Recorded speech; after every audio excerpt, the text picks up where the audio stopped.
Hi guys! Welcome back to my YouTube channel. So, by the way guys, kumusta kayong lahat? So, ayan guys, maraming salamat po pala sa walang sawang pagsubaybay sa atin pong daily love reading. And kung ikaw ay bago pa lang sa ating channel at nagustuhan mo ang ating reading, ayan, mag-subscribe ka na and i-click mo na rin yung ating notification bell para lagi kang updated sa ating mga bagong upload. Okay, so ayan guys, sa mga interested pala sa ating private reading and rituals, nasa description box below lang po yung link. Message lang kayo guys. Okay, tignan natin kanina bang love reading itong masasagap natin ngayon. Kanina ba itong love reading?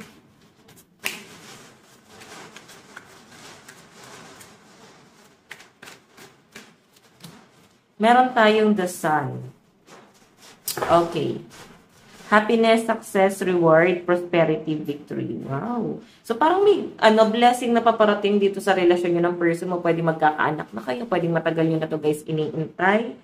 Or, pwede naman na family planning talaga yung ginawa nyo. Talagang hindi kayo nagplano ng agad-agad. Kumbaga, sinettle nyo muna yung tipong totally okay na yung buhay, yung hanap buhay, bago bumuo ng anak. So, may nakikita akong blessing na paparating. Kung hindi naman to guys, anak, is possible na nakukuha nyo na yung success kayo ng partner mo. Basta maganda to, no? Sa lahat ng tarot deck, ito yung pinaka-positive, no? Napakaganda nito. Titignan pa natin. Kanina po itong love reading.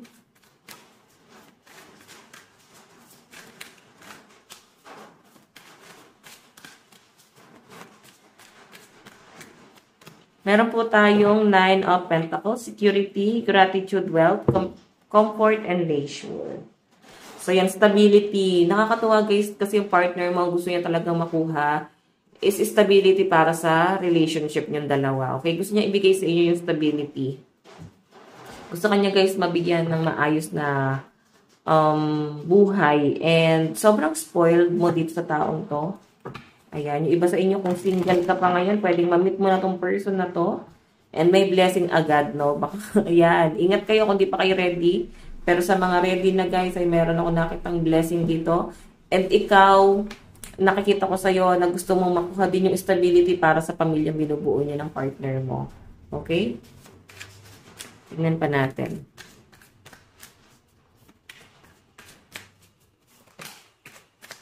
Meron tayong 9 of Swords. Meron problema pinagdadaanan ngayon yung partner mo, no? Pwede hindi siya guys nagiging open sa inyo ngayon.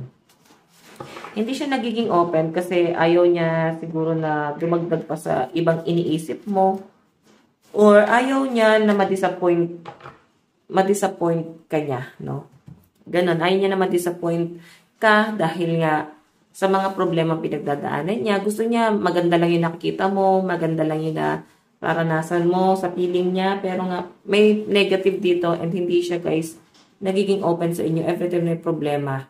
Okay, parang sinasarili ng person mo yung problema talaga. So, ang nangyayari kasi guys, pag hindi nagiging open tong person na to, paano pagka nagkaroon ng emergency, di ba? Tapos, hindi niya sinabi sa inyo yung totoong nangyayari. So, ikaw din yung magsasuffer dito sa totoo lang.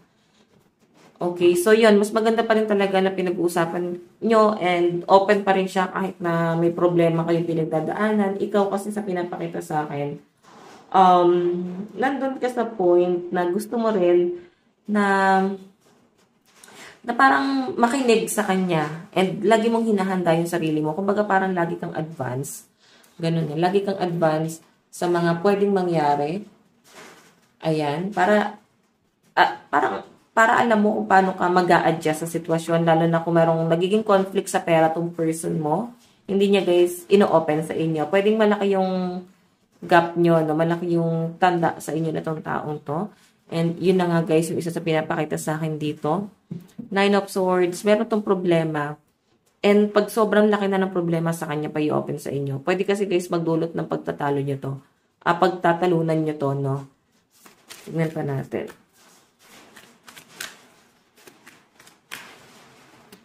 Oops. Meron tayong the Emperor. Abundance, fertility, pregnancy, marriage, creativity, and pleasure. Okay. So, yan. Meron talagang mabubuntis, may buntis. Basta expected mo na. Yung iba sa inyo baka nagkakaroon ng delay. Ayan, yung iba naman, basta meron ako nakita mga buntis dito. May mga nanonood bang buntis dito, guys? Okay, so ayan. So, by the way, guys, comment pa rin kayo sa baba, no? Para maisama ko kayo sa aking manifestation. Okay, malay mo naman, kwento mo na itong binabasa ko, no? Kasi, ayan, nagbabasa rin ako syempre ng comment. And na-attach ako syempre dun sa mga nagko-comment. Ayan, lalo sa may mga picture. Parang, napipicture ko yung image. Ganon. So, may mga picture dun sa profile nila na parang tumatatak siya sa isip ko, guys. Okay. So, tignan pa natin. Kanina po itong love reading. Oops. Meron tayong 8 of Cups, Living Retreat Quest, Solitary Journey.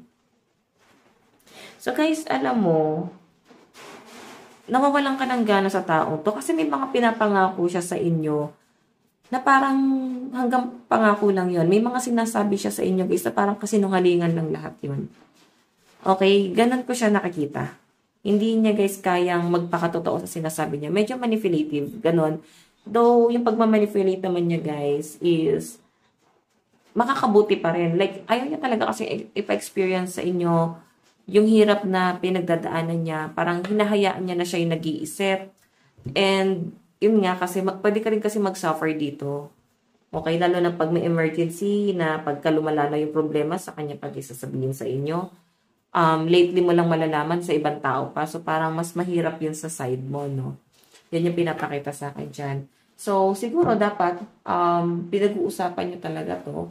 Or, kamustahin mo yung partner mo na parang okay lang kung meron kang problema, pwede mo i-open sa akin. Basta may mga bagay na parang hindi niya guys in-open sa inyo, hindi siya nagsasalita. Mas pinipili ng partner mo na manahimik.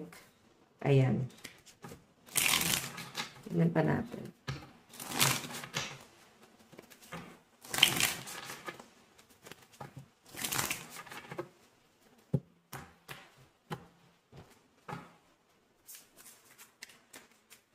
Kanina po itong love reading, spirit guide.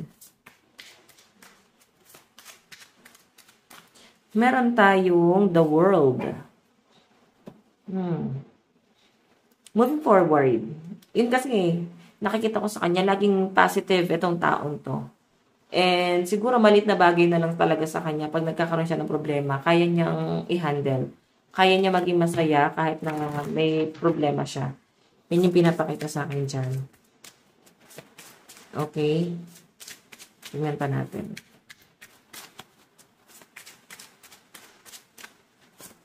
Meron tayong 8 of Wands. Communication, travel. Ayan, maaaring merong unexpected, no? Basta meron kang marireceive na message galing sa ibang tao na parang yung problema, malalaman mo pa sa ibang tao. Okay? Yung issue nyo is malalaman mo pa sa iba. Na parang di ka aware na parang ganun na pala talaga yung problema. So, ayan, meron ako nakitang balita dito na paparating sa'yo, 8 of Wands. So, parang, hindi kita pinapakabaha. Baka kasi nare-receive mo na. Pwede kasi ngayon, alam mo na kung ano talaga yung problema. Tingnan pa natin.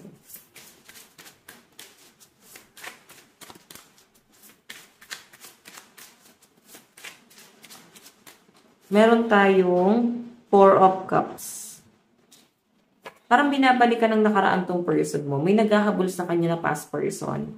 May nangihingi ng sustento, may nanggugulo. Ayan, no. May naghahabol. Ito yung relationship niya, pero meron siyang tinitignan na ibang problema. Okay, etong problema na to, guys, pwedeng dati niyang pamilya na naghahabol sa pera, sustento. Parang siya yung iniwan, pero nung meron na siya, guys, parang may paghahabol talaga. Okay, may condition talaga tong taong to. Parang threat yung ginagawa sa kanya. Na parang mapapasabi ka na lang ang kapal ng mukha nung nagte-threat sa kanya talaga. Okay? So, hayan, tignan pa natin.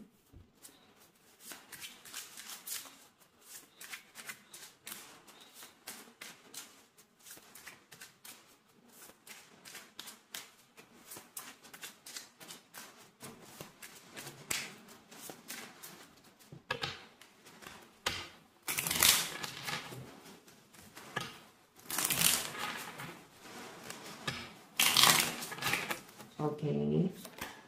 Ayan. So, guys, meron tayong King of Wands. Matapang talaga yung yung nanggugulo sa person mo. Parang hindi to nagpapatalo. Pwede yun nga, meron kang malalaman na may problema pala, meron pala siya nakakagalit, meron palang naghahabol sa kanya.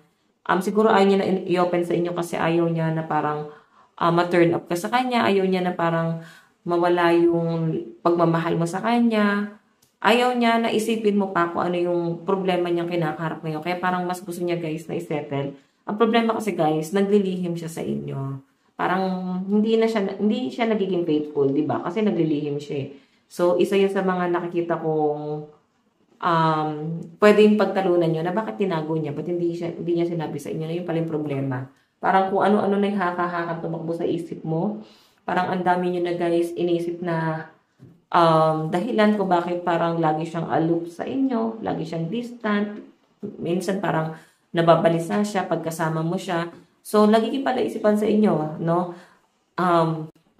So, dumarating tuloy guys, sa point na pinagdududahan mo na, nag-iisip ka na baka may third party, baka meron ng iba, kasi hindi niya ino-open nga sa inyo yung problema. So, yan yung pinapakita dyan. Okay? Nagiging katuloy sa taong to. Nagdulot ng pagtatalo kasi iba yung naiisip mong problema, hindi niya sinasabi sa inyo. Though parang yes, meron pa rin namang ibang person na involved. Kasi kung makikita nyo guys, merong naghahabol sa kanya. Okay? Naghahabol kasi pwedeng hindi pa rin makamove on sa kanya, especially sa pera. May mga bagay na parang hindi pa rin sila guys nagkakasundo. Hindi nila nasisettle yung problema nila. So dumating siya sa buhay mo guys nang hindi niya inayos yung problema niyan muna. So parang meron pala siya guys unfinished business pa sa ibang tao. Parang kailangan niya pala munang isettle doon. So, isa to guys, malaking pangamba para sa inyo. Kasi, may ganitong impact, no? Baka kasi bumalik pa sa kanya. Ganyan ba kayo yung nagiging reason? Basta may panggugulo dyan. Okay, so titignan natin guys. Additional message. Ito na lang yung gamitin natin. Tarot ulit.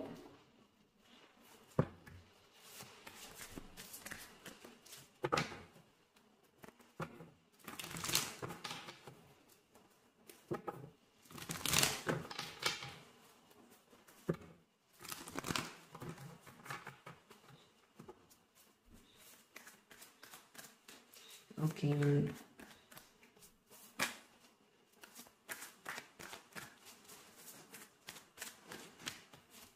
Meron tayong death. Diba? May bumabalik talaga sa nakaraan. May bumabalik sa person mo. Someone from the past. I think family niya to. Or naging, baka naunang asawa, naka-live-in, naging part pa rin ng family. So yan, may bumabalik sa kanya. So parang magiging masakit to sa part mo. Kasi parang ang nangyayari guys, ikaw yung nagiging dahilan, no, kung bakit nahirapan silang ayusin yun sa kanila. So, parang may guilty. Pwedeng maka-feel ka ng guilty dito, no? Pero sa point na nasasaktan ka pa rin, syempre, masakit sa inyo. Hindi ka aware sa mga nangyayari. Naglihim sa inyo tong taong to. Okay, tignan pa natin. Meron tayong, meron talagang message. May balita, bad news sa kung nakikita dyan. Pero yun sa totoo lang, guys, yung person mo, kaya niya ibigay sa inyo stability. As in, pinaramdam niya naman sa inyo guys na magiging stable ka sa buhay niya. Na parang ma-feel mo lang na maging kampante. Ayaw kanyang pahirapan. Parang grabe, no? Nakikita ko sa person mo, kaya niya ibigay sa inyo kahit yung between. Parang ganun siya guys sa inyo. Ka-obsessed. Pero yun nga, dahil na may problema ng ganito, ayaw niya guys i-open sa inyo kasi nga may mga bagay siyang iniisip na baka ma-disappoint ka sa kanya, magdulot pa ng pag-aaway, like, nagtatalo na nga sila nun eh. Okay, may problema na nga doon, inaaway na siya doon, may gulo na doon, and ayaw niya na parang pati ikaw magalit sa kanya, sa mga bagay na nilihim niya sa inyo. Basta naglihim sa inyo to, pwedeng hindi niyo alam na may asawa pala, o baka may mga third party rito, baka hindi niyo alam na may asawa pala, may karelasyon pala, kundi asawa. Pwedeng may ka-live-in pala, may jowa pala. So, lately nyo guys talaga nare-realize lahat ng bagay dito. Okay, tingnan natin. Meron tayong the sun. Ayan. May pregnancy kasi. Pwede ikaw itong buntis or may nabuntis mo siya or pwedeng may iba. Kaya may nanggugulo. Okay? So, ayun, may family. Oh. Pamilya na kayo eh. Cheater siguro tong person mo at hindi niya guys sinabi sa inyo. Pero siya yung cheater na binigay sa inyo yung lahat. No? Ginawa niyang kampante yung buhay mo. Tingnan pa natin.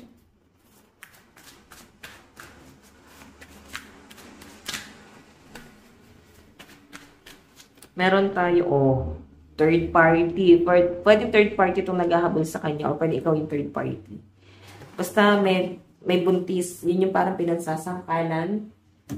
Yun yung parang ginagawang reason kung bakit parang nagiging cause na pagtatalo. Parang paano to? Paano natin to ayusin? Ngayon, nahihirapan yung person mo guys na mag-isip. Yes, malaking problema nga to sa totoo lang, no?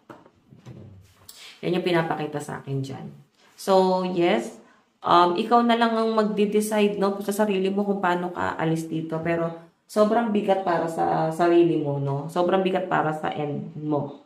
Na, paano ko lulusutan to? Titignan natin, guys, yung energy ng person mo. Ano yung nararamdaman niyo? Overall energy. So, ayan. Basta may ibang person, naghahabol. Hindi siya papayag, eh. Parang ganon. Hindi siya papayag na hindi siya makapanagutan or siya yung talo. Titingnan natin.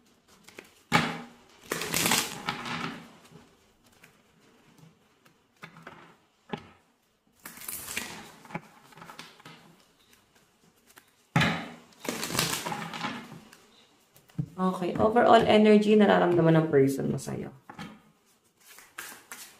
Nararamdaman ng person mo sa'yo.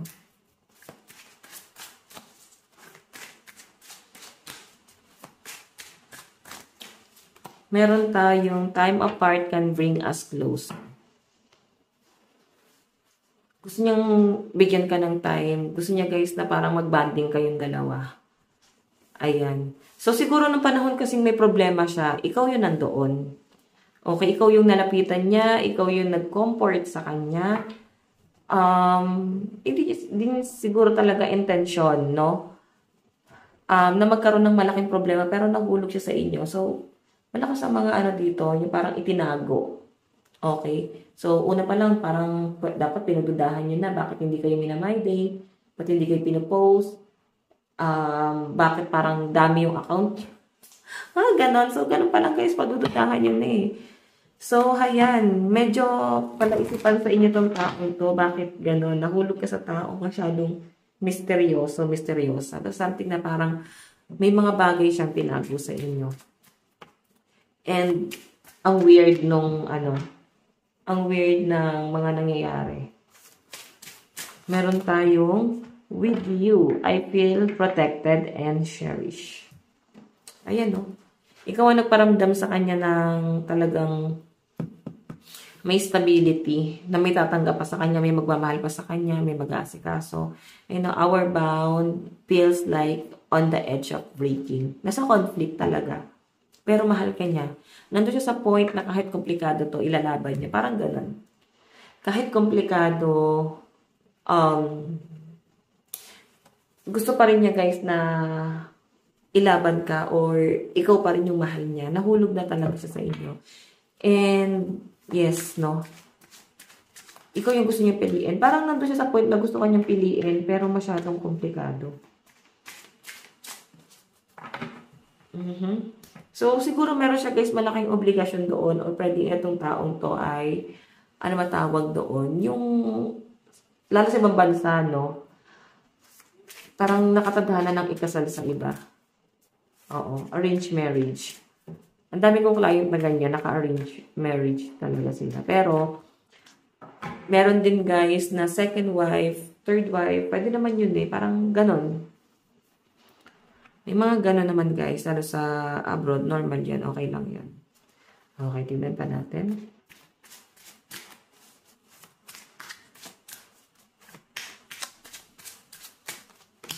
Meron tayong no time, our distance can break our connection. Ayun, no time or distance can break our connection. So, nandun sa point itong person na to, na parang, minsan, para siya kabuti, hindi siya talaga nagpaparamdam sa inyo.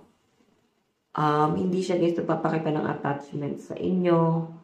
Basta parang nawiwirduhan ka na parang, wait, mahal naman ako na to, pero pinaparamdam naman talaga niya sa inyo. As in, all out siya. Pero may something na ramdam mo na may mga tinatago siya. Okay?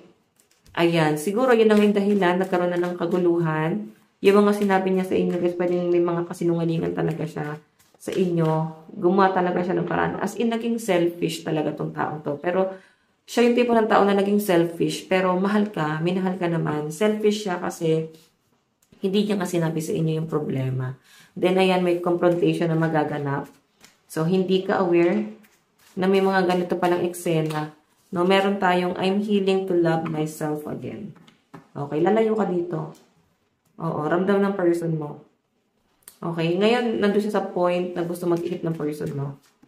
Okay, my love for you is endless. So, gusto niya lang muna guys mag-isip. Pwedeng no contact kayo ngayon. Nawiwirduhan ka kasi parang bakit hindi kanya kinakontak? Hindi naman siya ganyan dati. Ramdam mo mas mahal na mahal ka nitong taong to. Kaya parang anlabong bigla ka na lang niyang iiwan ng ganun-ganun lang. Ibig sabihin lang nito guys, meron siyang problemang kinakaharap ngayon. And ayaw niya talagang sabihin sa inyo. Tingnan natin.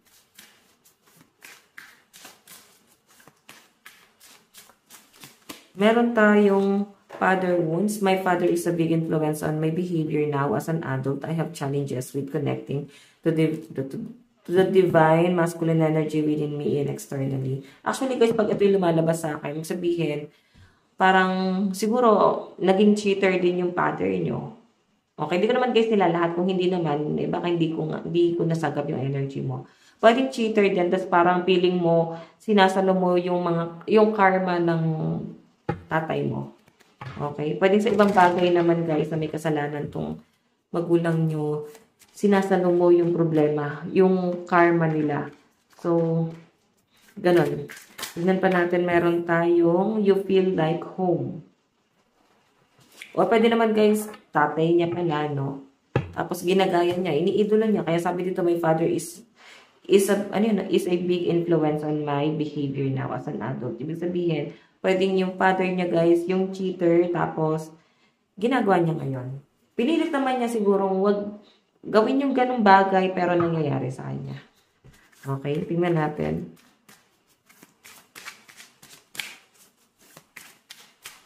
Meron tayong you're my favorite. You're the person I want to call when something good or bad happens. The first thought when I have news to share, you're my person. But ngayon, yes, good and bad news gusto niyang i-open sa inyo. Pero dumating sa point na this time hindi niya pwedeng i-open. Kasi sabi nga dito, I'm leaving. Ito pa sumunod, run away. Something to say. Nako, may mga bagay na hindi niya kayang i-open talaga sa inyo. And sobrang laking takot at na kinakabahan tong taong to. Pero nalalaman mo ang masakit sa ibang tao mo malalaman yung problema. Meron tayong lost. I feel lost without you. Ayun. Kailangan kanyang i-give up. Or kailangan niyang i-give up ka muna sa ngayon. Ngayon parang nawawala siya Nawawala sa linya niya. Nawawala siya sa kanyang sa goal niya sa buhay. Parang kailangan niya muna guys maging distant. Parang may pagkatago. Ganun hindi kanya gano guys kinakausap. So ang weird. Wala naman sigurong hiwalayan pero parang feeling mo ginost ka ng taong to. Okay? Meron tayong I'm leaving. Ayun, no? I'm ready to leave a situation or mindset that has not served me and hindered my growth. So, umaalis talaga siya kasi hindi na niya kaya. Oo. Lumalayo lang to pero nakikita ko babalik din to guys. Magpaparamdam at magpaparamdam din yan. So, doon tayo guys sa energy nyo. Tignan yung zodiac sign. Okay. Meron tayong Cancer, Aries, Gemini, Aquarius, Pisces. Sa side ng person mo, Pisces, Aquarius, Libra, Capricorn, Sagittarius, and Scorpio energy. Meron tayong Virgo, Leo, Sagittarius, Scorpio, Capricorn, and Libra energy. So, sa side mo naman. Overall energy, okay?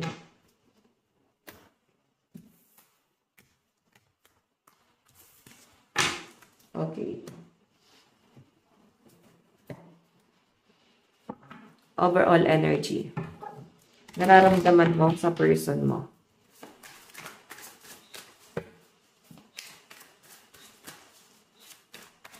So, in case baka may nakakapansin, sticker lang to, no?